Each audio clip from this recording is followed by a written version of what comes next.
markers are here. Hello, everyone.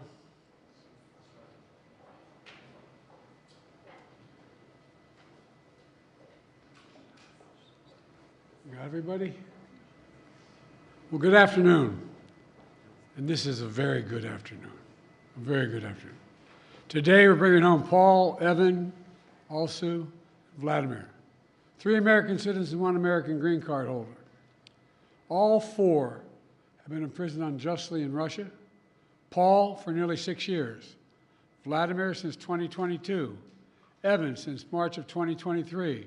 And Alsu since October of 2023. Russian authorities arrested them, convicted them in show trials, and sentenced them to long prison terms with absolutely no legitimate reason whatsoever, none. Paul, a former Marine, was in Russia for a wedding. Evan, a journalist with a Russian, in Russia, was in Russia, assigned by the Wall Street Journal. Alsu, also a journalist, was in Russia to see family. All 3 falsely accused of being spies. And Vladimir, who was a Russian citizen by birth and holds an American green card, is a Pulitzer Prize-winning journalist and was a pallbearer at my friend John McCain's funeral with me.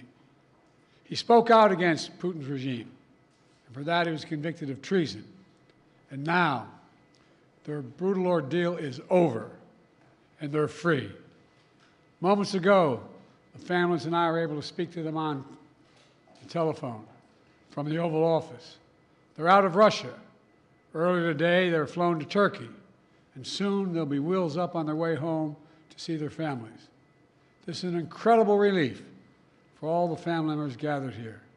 It's a relief to the friends and colleagues all across the country who've been praying for this day for a long time. The deal that made this possible was a feat of diplomacy and friendship. Friendship. Multiple countries helped get this done. They joined a difficult, complex negotiations at my request. And I personally thank them all again. And I've thanked them personally, and I'll thank them again. All told, Russia has released 16 prisoners. 8 Russians who are being held in the West will be sent home as well. These 16 prisoners from Russia that Russia has released include 4 Americans, 5 Germans, 7 Russian citizens who are political prisoners in their own country. One of those Russians runs a human rights organization, Memorial, which won a Nobel Prize in 2022. Putin threw him in prison for voicing opposition to the war in Ukraine. 4 others work with Alexei Navalny, a political opposition leader who died in Russia prison this year. Now they can live safely abroad and continue their work of advocating for democracy if they so choose. This deal would not have been made possible without our allies. Germany, Poland, Slovenia, Norway, and Turkey, they all stepped up, and they stood with us. They stood with us. And they made bold and brave decisions, released prisoners being held in their countries who were justifiably being held, and provided logistical support to get the Americans home. So for anyone who questions whether allies matter, they do. They matter. And today is a powerful example of why it's vital to have friends in this world. Friends you can trust, work with, and depend upon, especially on matters of great consequence and sensitivity like this. Our alliances make our people safer, and we began to see that again today. Let me say this. It says a lot about the United States that we work relentlessly to free Americans who are unjustly held around the world. It also says a lot about us that this deal includes the release of Russian political prisoners. They stood up for democracy and human rights. Their own leaders threw them in prison.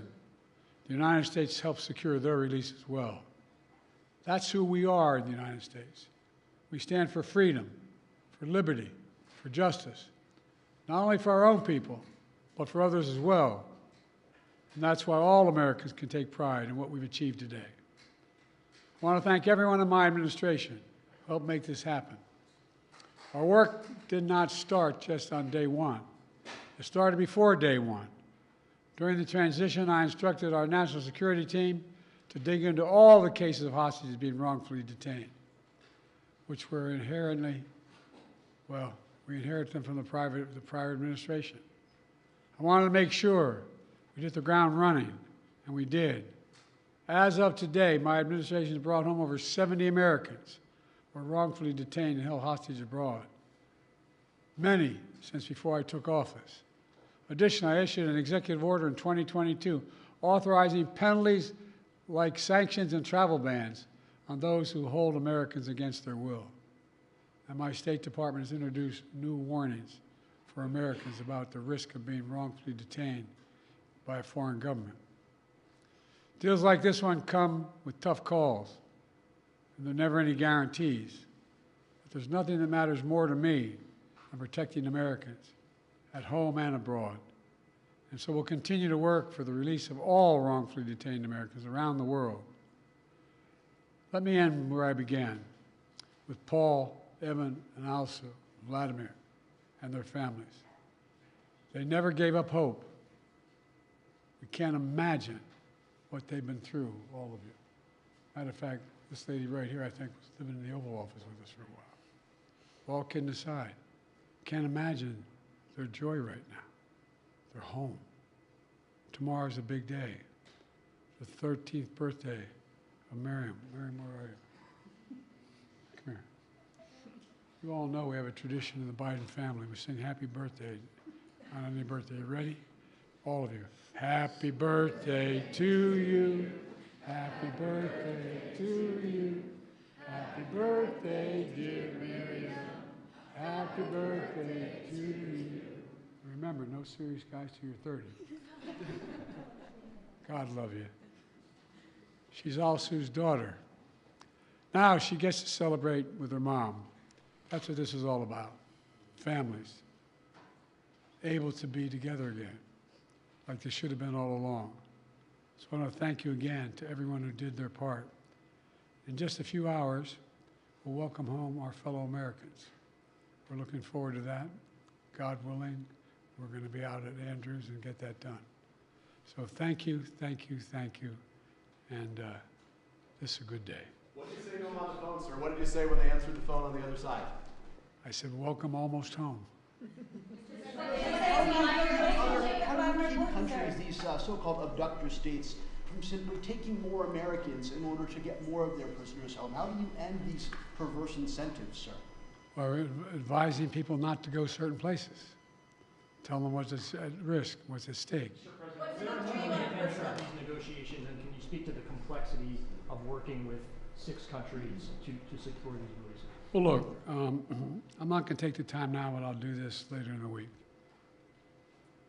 I particularly own a great sense of gratitude to the Chancellor. The demands they were making of me required me to get some significant concessions from Germany, which they originally concluded they could not do because of the person in question. But everybody stepped up. Poland stepped up, Slovenia stepped up, Turkey stepped up. And it matters to have relationships. It really does. These things matter. Pardon me? Could this improve relations with Russia? Is there any avenue for that after this prisoner exchange deal? As my sister might say, your lips to God's ears, man. Did you ever speak directly with Vladimir Putin about this? Or would you be willing to speak with Putin now directly? I don't need to speak with Putin. Anyway. How did you weigh that decision of letting somebody out who sounds like got away with murder tonight? I got home innocent people. Thank you. All right. Thanks, everybody. Are you speaking with Erdogan or any of the leaders about this? Say that again? Are you speaking with President Erdogan or other leaders about this? Yes, I've spoken to all the leaders about this. What did you say to President And by the way, as a father, look, you heard me say this before, and I mean it. My dad had a simple proposition. Family is the beginning, the middle, and the end. Blood of my blood, bone of my bone. I can think of nothing more consequential. I mean it sincerely. And having lost family, not a different way, and not knowing what's happening, the circumstance when they're accidental, health, it matters. Mr. President, what did Germany ask for in response for their cooperation? Nothing.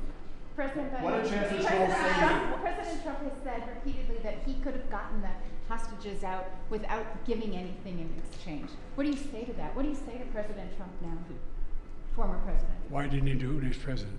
Sir, what did Chancellor Thank you Scholz say? guys. Thank you guys. How personally